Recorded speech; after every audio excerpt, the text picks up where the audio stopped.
রাজ্য সরকারি অফিসগুলোতে 1 লক্ষ শূন্য পদ পূরণ করা যাবে, যা 33% মহিলাদের জন্য সংরক্ষিত থাকবে। এই শূন্য পদগুলোর মধ্যে 20,000 পুলিশ বিভাগ, 50,000 শিক্ষক, অধ্যাপক, অশিক্ষক কর্মী, 1,000 ইস্টার্ন ফ্রন্টিয়ার রাইফেলস এবং বাকি অনেক সরকারি নিয়োগ করা হবে। যেখানে প্রযোজ্য সেখানে 10% অগ্নিবীরদের জন্য সংরক্ষিত থাকবে। সরকারি পদে নিয়োগের জন্য বয়সের ঊর্ধ্বসীমা ইতিমধ্যে 5 বছর ছাড় দেওয়া হবে। এই সুবিধা পরবর্তী 2 বছরের জন্য বহাল থাকবে।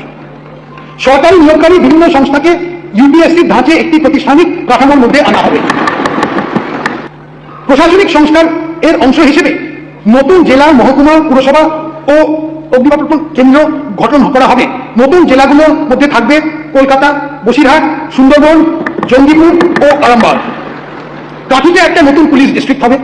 গোপীবল্লভপুরে একটা নতুন মহকুমা। নতুন পুরসভা হবে শিবমন্দির, গাজল, চাচল, বেলদা, বাগনান, জয়গাঁ, কোলাঘাট, কামারপুকুর, টুঙ্গিদিঘি। নতুন ফায়ার ব্রিগেড স্টেশন হবে হেমতাবাদ, বিনাজাপড়া, করণদিঘি, মানিকচক, ফলতা, কালিম্পং জেলার লাভা ব্লকের গীতাবলী, গড়বেতা, চণ্ডীপুর এবং কাকদ্বীপ।